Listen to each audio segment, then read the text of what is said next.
Salut, c'est Adrien. Donc, je viens de terminer mon premier Biking Man, course de 1000 km à vélo, d'ultracyclisme. Et c'est la première fois que je faisais une course de telle distance. Le max que j'avais fait avant, c'était 300 km. Là, l'idée de cette vidéo, c'est de vous partager mon setup, mon matériel, vous montrer le vélo que j'ai utilisé, les sacoches, les équipements que j'avais dans les sacoches.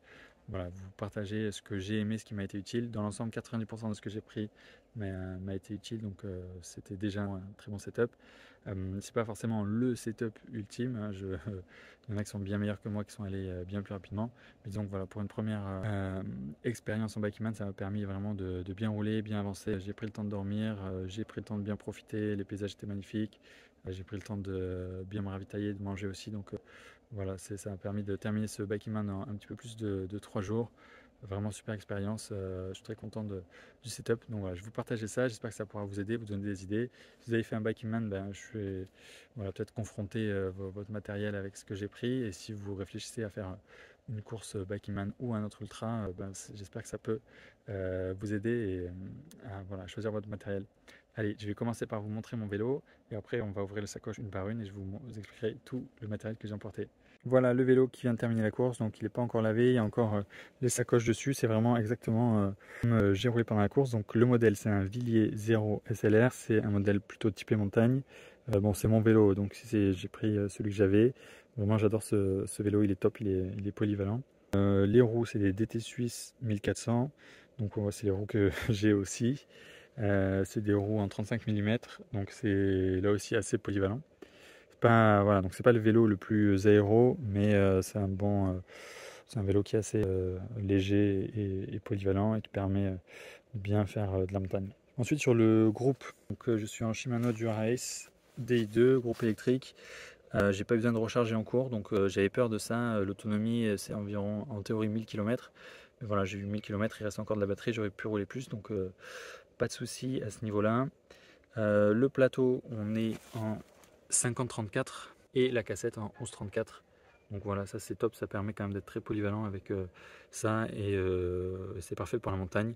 J'ai vu des gens qui moulinaient encore plus avec des groupes gravel ou ça peut être utile. Après, le truc c'est que si on mouline trop, on n'avance plus et voilà, monter des décolles à 5 km/h ou 6 km/h, après ça devient un peu interminable. Mais bon, ça peut être utile quand même. En tout cas, moi ça allait 34, ça allait, sauf quelques radars où au final j'ai monté en zigzag pour pouvoir les passer. Mais sinon, voilà, je dirais que 50-34 à l'avant, 64 à l'arrière, c'est top. Les pédales, j'ai les pédales à capteur de puissance Garmin, ça me donne la puissance.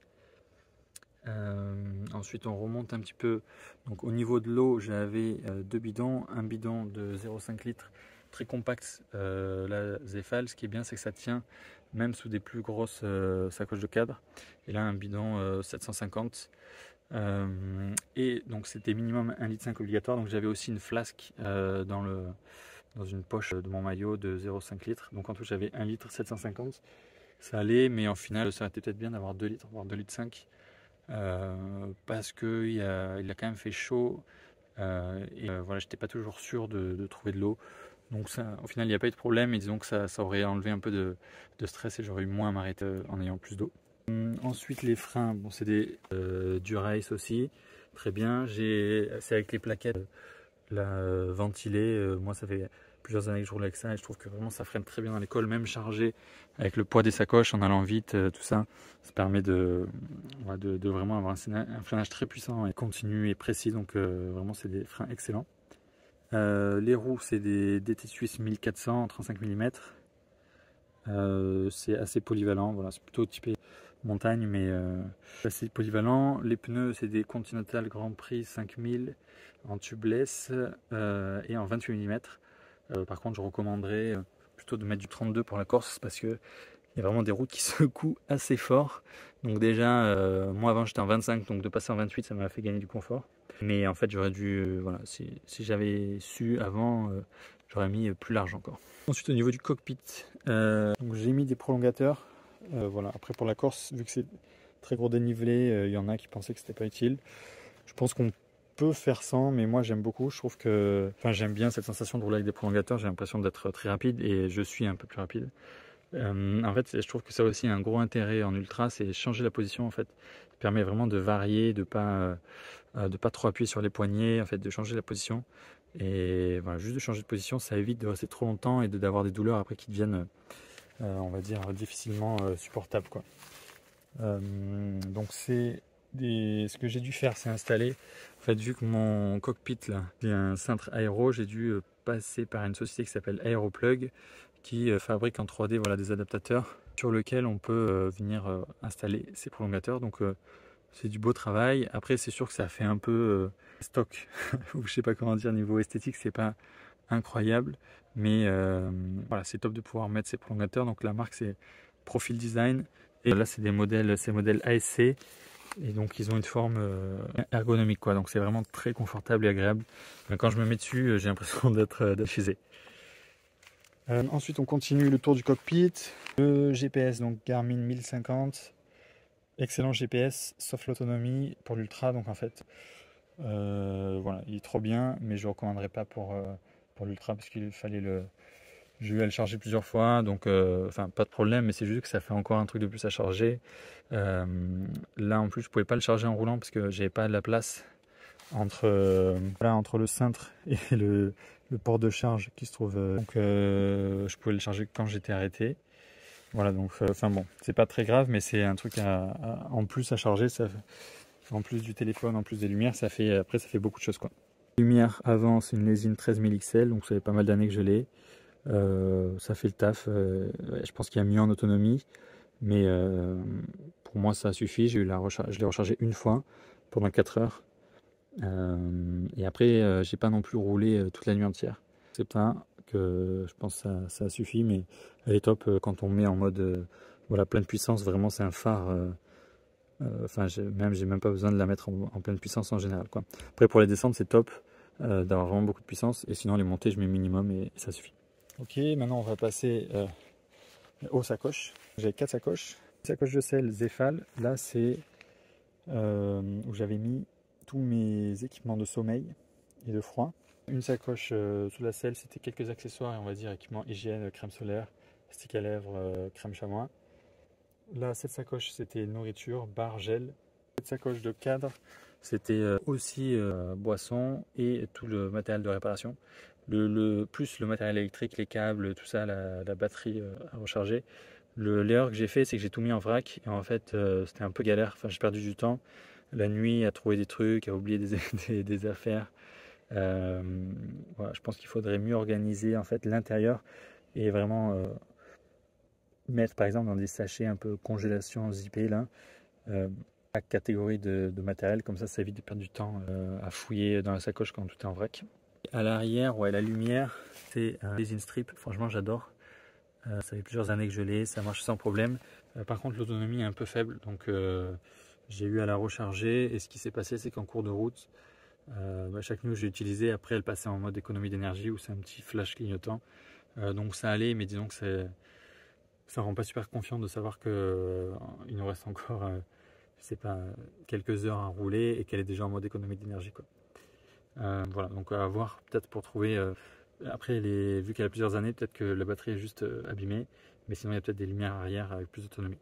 Voilà, au niveau de la selle, je suis habitué à cette selle en fait, donc je pense que le fait d'être habitué, le plus important, c'est d'être habitué au matériel avec lequel on va faire un Backingman, c'est pas de tester des nouveaux trucs. Donc voilà, moi en fait c'était celle qu'il y avait avec le vélo, elle me convient.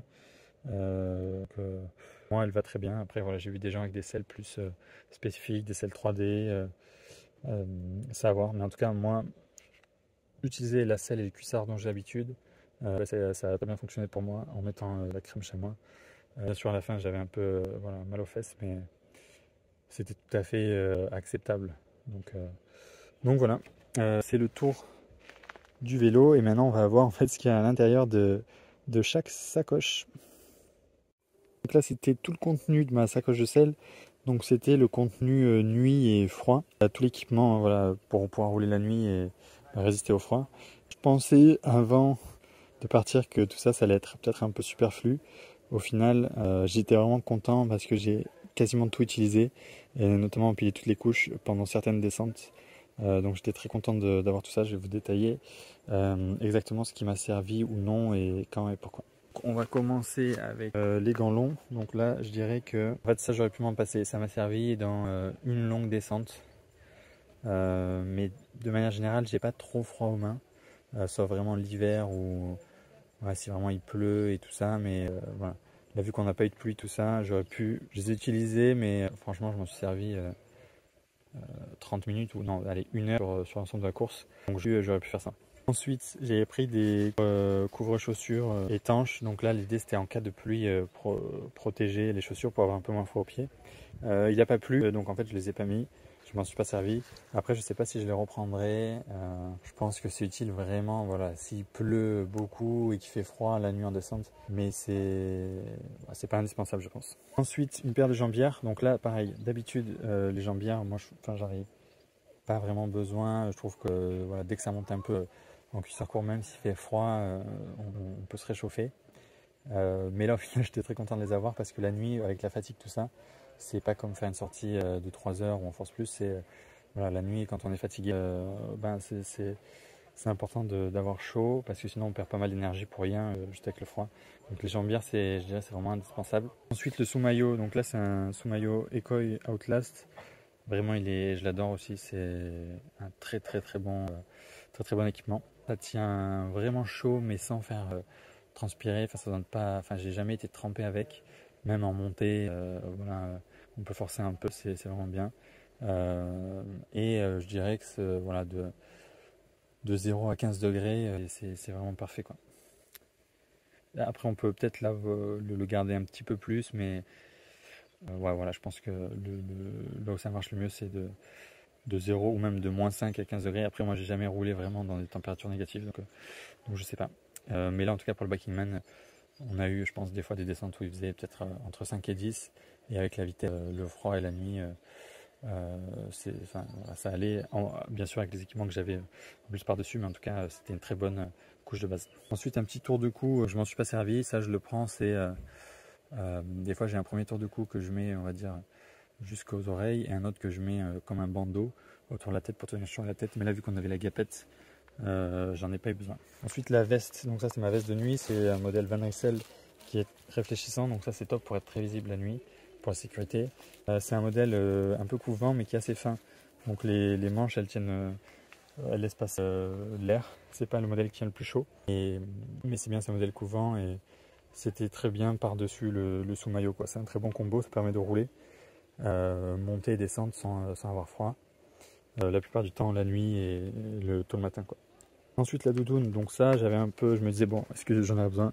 Au final vraiment j'étais content de l'avoir. Pareil, je l'ai mis la nuit sur du plat ou en descente, ça permet de se réchauffer et surtout aux arrêts en fait. Quand on est bien fatigué, avoir bien chaud avec la doudoune, c'est vraiment super agréable. Ensuite, alors pour dormir, donc là, la couverture de survie elle est déballée parce que je m'en suis servi. En fait, une nuit, c'était au checkpoint 2. C'était vraiment complet, il n'y avait vraiment pas moyen de dormir dedans, même par terre ou quoi. Et du coup, le seule option c'était de dormir dehors, mais il faisait moins de 10 degrés. Et j'avais pas voilà, j'ai un sac de couchage, je m'étais bien, qui est mini et qui pèse, je sais plus, c'est peut-être 500 grammes ou un truc comme ça, mais il est plutôt fait pour quand il fait 20 degrés, quoi. Donc là, c'était vraiment pas assez. Et le truc, c'est qu'il y avait un petit peu de vent. Donc en fait, ce que j'ai fait, c'est que je me suis enroulé dans la couverture de survie, dans le sac de couchage, et après j'ai mis toutes mes couches, et comme ça, j'ai pu dormir 3 heures dehors, alors qu'il faisait moins 10 degrés, voilà, dans la montagne, avec un petit peu de vent et d'humidité. Donc voilà, c'était un peu une solution de dernier recours. Idéalement, ça aurait été mieux de pouvoir dormir à l'intérieur et pas avoir froid et mieux récupérer, quoi. Mais voilà, au moins l'avantage d'avoir eu ça, c'est que ça m'a permis de pouvoir quand même me reposer sans mourir de froid. Et là voilà, la sacoche de sel, donc c'est modèle Zefal que j'ai depuis plusieurs années. J'ai fait des voyages en backpacking avec. C'est un modèle voilà, efficace, ça marche. Je pense qu'il y a plus léger, il y a peut-être plus fonctionnel, parce que là le problème c'est qu'à chaque fois ça prend un peu de temps de sortir les affaires, de les remettre. Des fois il faut du coup détacher du vélo, rattacher au vélo. En fait c'est pas le plus efficace si on veut gagner du temps. Voilà, donc ça c'était ma tenue de nuit. Là, ma sacoche de cadre. Donc le contenu, c'était tout ce qui est électrique, tout ce qui est réparation, aussi à boire et à manger. Donc là il reste plus qu'un peu de poudre à boire parce que toutes les barres qu'il y avait je les ai mangées pendant la course. Et aussi la partie administrative on va dire avec carte d'identité, un peu d'argent et le livret voilà, avec les checkpoints du Biking Man. Cette sacoche Apidura de cadre elle est vraiment super. Ce qui est bien c'est qu'elle est assez fine donc même en pédalant ça frotte pas les genoux. Après la forme est un petit peu bizarre, c'est assez difficile d'optimiser. Moi l'erreur que j'ai fait c'est que j'ai tout mis en vrac et en fait je perdais du temps à chercher les choses parce que tout était mélangé, donc je pense qu'il faudrait en fait un peu comme ce que j'avais fait là pour la partie électrique, avoir un petit sachet zip en plastique et vraiment tout bien. Donc allez on peut commencer par cette partie électrique. Donc il y avait des piles qui étaient obligatoires pour la balise GPS de la course. Ensuite, j'ai pris rechange de pile du capteur de puissance et du cardio parce que je m'en sers quand même et j'avais envie de pouvoir bien enregistrer les données de la course pour pouvoir les regarder à la fin. Là, c'est une batterie portable, la marque c'est Nightcore et le modèle c'est NB20000 génération 3. Ce qui est bien, c'est que pour 20 000 mAh, c'est un modèle qui est très léger avec 2 ports USB-C et ça se recharge rapidement. Donc c'est vraiment une très bonne, c'est le meilleur rapport capacité de charge poids que j'ai trouvé. Ensuite tout un tas de câbles, donc ça c'est le truc qui est un petit peu embêtant avec les appareils électroniques, c'est qu'il y en a c'est du micro USB, d'autres USB-C et il y en a, bon, c'était un peu galère, ça fait beaucoup de câbles. Après j'ai pris des câbles en double, c'était au cas où j'ai un câble qui marche pas pour en réutiliser, donc j'aurais pu avoir moins de câbles. Je préférais ne pas me retrouver sans câble la nuit, ne plus avoir de lumière ou un truc comme ça. Ensuite une petite frontale, donc ça c'était un peu en plus de la lampe avant. Je m'en suis servi, en fait je me suis servi plus à l'arrêt la nuit pour éclairer mon vélo, chercher dans les sacoches tout ça, que vraiment en roulant. Je m'en servis un tout petit peu en roulant, mais au final avec ma lumière avant Lesin 13000 XL, là ça suffisait, j'avais pas forcément besoin de la frontale en plus. La frontale, ce qui est bien, c'est la descente sinueuse. Ça permet quand on tourne la tête d'éclairer plus loin que là où la lampe du vélo éclaire déjà, donc ça apporte plus de visibilité, c'est quand même super. Après ce modèle là de frontale qui est tout petit, très léger, il n'est pas super puissant, ou alors l'autonomie à pleine puissance est assez limitée, donc voilà, si on l'utilise à pleine puissance ça va être pour faire une grosse descente et puis après probablement elle aura plus d'autonomie quoi. Ensuite la partie outillage, enfin on va dire réparation. Donc il y avait un kit obligatoire, voilà, rusting coil. Là j'ai pris un petit peu de lubrifiant de chaîne en mode cire. J'ai pris 2 chambres à air, une classique et une là, très légère. Bon comme ça c'est léger, c'était vraiment. Après c'est un peu moins solide mais c'est le plus léger. Et voilà, chambre à air classique, bon comme ça, pas de problème. Après je roule en tubeless donc franchement j'ai jamais, enfin, je dis pas, j'ai jamais crevé mais c'est quand même très rare. Donc voilà, je pense que j'aurais pu faire avec une seule chambre à air et au pire les racines, mais bon, on sait jamais, si on n'a pas de chance, c'est bien d'avoir un petit peu plus. Ensuite là c'est un outil pour ouvrir la chaîne, ça c'est assez utile, c'est rare mais ça m'est arrivé une fois de coincer la chaîne ou de casser la chaîne et si on n'a pas ça, ben, on est vraiment en galère. 2 démons pneus, bon, 2 modèles classiques Decathlon.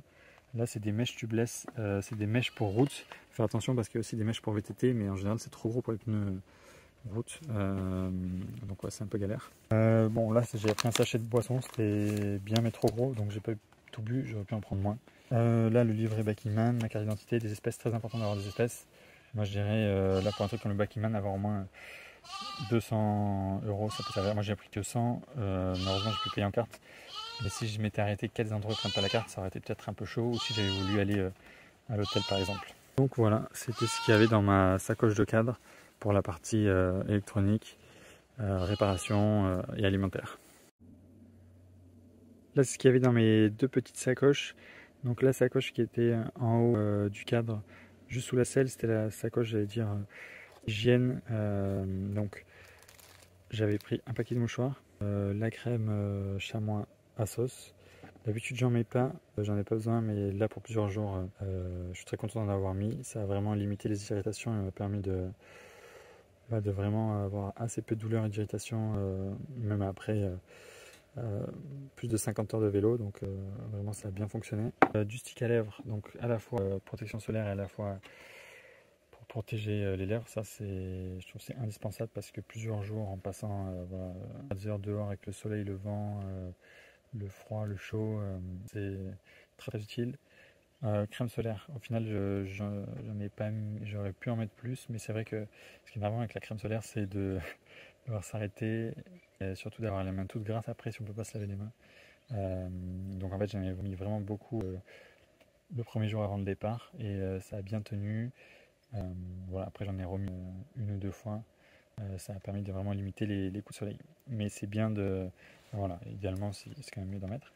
Les bouchons anti-bruit, donc ça c'est vraiment indispensable parce que voilà, si on veut se reposer au checkpoint ou quoi, ou à un endroit où c'est un peu bruyant, enfin, moi sans les bouchons j'aurais pas du tout pu dormir quoi. Il y avait trop de va-et-vient, de gens qui parlent, de bruit, enfin, donc c'est ce qui m'a aidé à pouvoir m'endormir. Là j'ai pris ça aussi du sérum physiologique, c'est pour les yeux et justement ça m'a servi une fois. Je me suis pris malgré les lunettes, je me suis pris un moucheron dans l'œil et j'étais bien content d'avoir ça. Ça m'a permis pouvoir nettoyer et pas avoir une gêne à l'œil qui est vraiment peut être vite très gênant. Ensuite une brosse à dents, je m'en suis servi voilà, les soirs avant de dormir, ça permet de se rafraîchir un petit peu.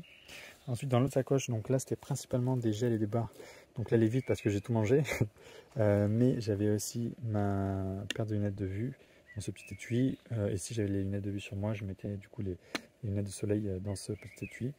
Ensuite j'ai toujours quelques petits rissements comme ça, cette fois ça ne m'a pas servi, mais ça peut toujours dépanner. J'ai du gros scotch comme ça que j'enroule autour de lui-même et ça m'a servi. À un moment, ce qu'il y a eu, c'est oui, quand il faisait froid et que j'ai dû dormir dehors, j'ai scotché la couverture de survie en fait avec ça pour en faire comme un petit bivy, et donc ça m'a permis voilà, que la couverture de survie elle tienne bien en place parce qu'il y avait du vent, sinon elle s'envolait en fait. Donc voilà, en fait ce scotch il peut servir un peu à tout. Si on déchire une sacoche, on peut la mettre. Si on déchire son maillot, on peut réparer avec. Voilà, ça peut toujours bien servir. Et là, cet antivol, donc il me servait quand je faisais les courses. C'est très léger, c'est très simple. C'est juste un petit câble à tirer avec et avec un code à faire et les faire. C'est pas indispensable, mais bon, ça pèse que je sais pas exactement combien ça pèse, mais c'est très léger et je suis un peu parano, donc même voilà, pendant que je dors ou quoi, comme ça j'attache le vélo et j'ai pas ce stress de dire ah mince, est-ce que mon vélo sera toujours là quand je pars.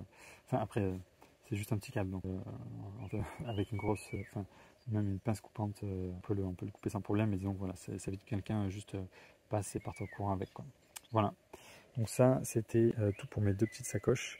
Donc c'était voilà, hygiène et nourriture, plus quelques petits accessoires. Ça c'était la tenue exacte avec laquelle je suis parti, avec laquelle j'ai démarré le Biking Man et en fait avec laquelle j'ai roulé vraiment la majorité du temps de la course. Donc voilà, je vais vous montrer élément par élément qu'est-ce que j'ai utilisé, ce que j'en ai pensé. Donc on va commencer par les chaussures. C'est des chaussures de VTT de la marque Fizik. Ça fait plusieurs années que je les ai, je me souviens pas exactement du modèle. Ils ont vraiment beaucoup roulé un petit peu en VTT et en route. L'avantage des modèles chaussures de VTT, c'est plus simple de marcher avec. Bon là au final pour le Biking Man, j'ai pas de temps de marcher que ça, mais disons que c'est les quelques mois où je suis allé faire des courses, c'est plus simple de marcher. Après je pense que des chaussures de route ça aurait bien fonctionné aussi. Un autre avantage, c'est un petit peu plus flexible, donc c'est un peu plus confortable que des chaussures de route. Voilà, après on perd en performance, donc si c'était à refaire, potentiellement rouler avec des chaussures de route pour une course comme le Biking Man, ça peut être bien. Après voilà, si j'avais dû marcher par moment, ou enfin plus que ce que ça a été le cas, les chaussures de VTT restent un très bon choix. Et après voilà, c'est pendant des longues heures, les chaussures de route très rigides. Est-ce que ça fait pas plus mal aux pieds? Voilà, je sais pas, c'est à tester. Ensuite, des chaussettes aéro, donc la marque Darevi, c'est marque chinoise. Bon, l'intérêt des chaussettes aéro, c'est que voilà, en théorie ça permet de gagner quelques watts. Bon bah c'est toujours ça de gagner, surtout sur de très longues distances et beaucoup d'heures de vélo, ça peut être un petit gain voilà, qui fait toujours plaisir. Ensuite, le cuissard. Donc là c'est un modèle Rafa Cargo. Donc Cargo c'est des cuissards avec des poches sur les cuisses. Moi j'adore ce type de cuissard parce que ça permet de mettre des barres, mettre à manger. Et c'est voilà, je trouve qu'on a, on n'a jamais trop de place en vélo, donc c'est vraiment très pratique. Pourquoi je cuissard? En fait, c'est parce que ça fait plusieurs années que je l'ai, que je suis habitué, je sais que je peux faire des sorties longues sans avoir mal avec. Et là, c'était le cas dans l'ensemble. J'ai pas eu trop mal, sauf un peu le dernier jour normal, mais ça s'est bien passé. Enfin, j'ai pu rester très longtemps en étant confortable avec ce cuissard. Donc, en fait, l'idée c'est de plutôt choisir un cuissard dont vous avez l'habitude. Euh, Pas choisir un cuissard voilà, que tu viens d'acheter parce que parce que en fait, c'est dangereux si tu n'as pas l'habitude, quoi. Voilà. Ensuite, la ceinture cardio Garmin HRM Pro Plus. Donc voilà, bon, c'est simple, efficace, permet d'avoir les données cardio. Ensuite, le sous-maillot Ekoi Outlast. Donc lui, vraiment j'adore ce modèle. Il est vraiment thermorégule bien, donc ça permet de ne pas avoir trop chaud quand il fait chaud, pas avoir trop froid quand il fait froid. Et on va dire ça marche bien de 15 à 30 degrés. Ouais, c'est vraiment super confortable, c'est mon sous-maillot préféré. Donc ouais, super efficace. Ensuite, là c'est un maillot Rafa de vélo, donc il n'y a pas, enfin rien de spécial à part que c'est un modèle que j'aime bien l'esthétique, c'est un dégradé de bleu, je trouve joli. Et il y a des détails que je trouve quand même super utiles, c'est qu'il y a plein de petits points comme ça réfléchissants dans le dos et sur les bras, et ça permet d'être plus visible la nuit. Donc ça c'est bien niveau sécurité. Après dans les faits, la nuit, assez rapidement, je mettais ma veste, une veste par-dessus parce qu'il faisait pas assez chaud pour rester voilà, en manche courte, mais c'était quand même utile. Et après, les poches derrière, il y a quand même de la place pour prendre des barres, tout ça. Donc voilà. Ah, ces gants, donc là, vraiment, c'est mes gants préférés. Ils sont trop bien, c'est les Van Rysel 920. L'avantage, c'est il y a une matière là qui amortit vraiment bien. Et ça apporte beaucoup de confort, donc j'ai vraiment adoré ces gants. Surtout voilà, sur les routes corses qui ne sont pas toujours parfaitement lisses. Après des heures et des heures, ça permet de... Franchement, j'ai pas eu mal aux mains, quelques douleurs au poignet, mais assez légères. C'était pas vraiment, voilà, c'était pas la faute des gants, mais plus de la position. Mais sinon, vraiment les mains, aucune ampoule, pas de frottement, tout ça. Ces gants sont vraiment super efficaces. Et même, je pense qu'ils pourraient les faire un tout petit peu plus épais que ce que c'est le cas aujourd'hui pour gagner encore un peu plus en amorti. Mais vraiment, ils sont super. Là, c'est un gilet réfléchissant.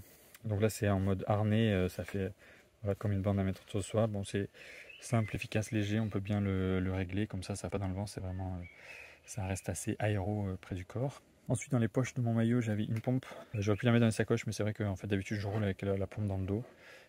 Voilà, c'est un modèle Decathlon 900. L'avantage, c'est que là, il y a le petit tuyau détachable.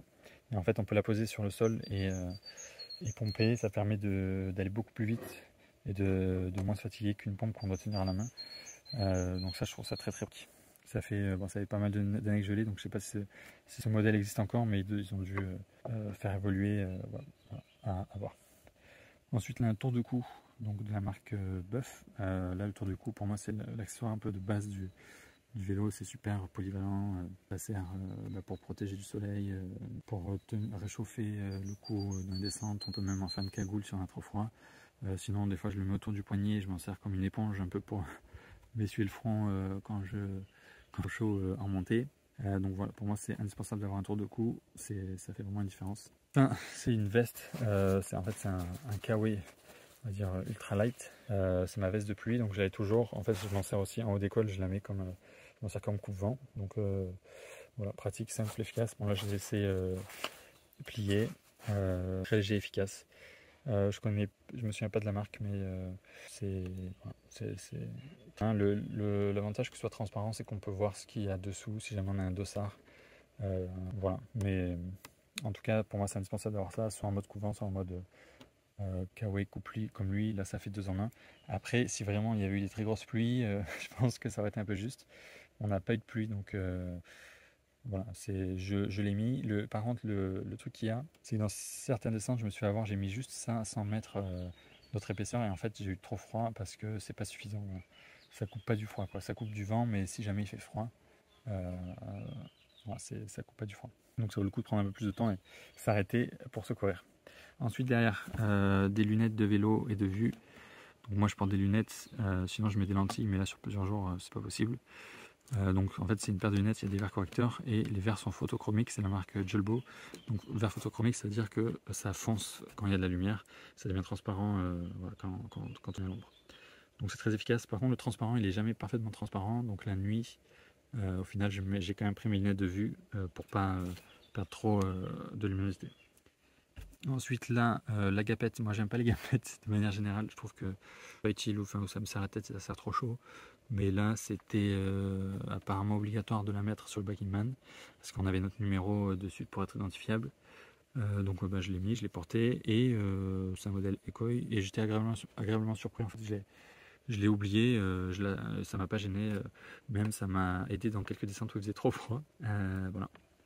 Et pour finir, le casque Van Ressel FCR. Donc c'est un casque aéro, ça veut dire qu'il est voilà, un peu moins ventilé que d'autres modèles, il est censé être plus aérodynamique. Donc voilà, toujours pour avoir quelques gains si possible sur la partie aérodynamique. Moi je le trouve très très confortable. Esthétiquement c'est pas le plus beau, mais il est vraiment très confortable. Donc j'aime bien ce casque. Et voilà, c'est tout pour cette vidéo sur mon setup sur le Bikingman Corsica 2025. Merci d'avoir regardé. N'hésitez pas à mettre vos questions en commentaire, à demander aussi si vous voulez que je fasse d'autres vidéos sur d'autres sujets. Euh, En tout cas, abonnez-vous et likez voilà, pour faire d'autres vidéos sur le bikepacking, le vélo et l'ultra distance. Allez, salut!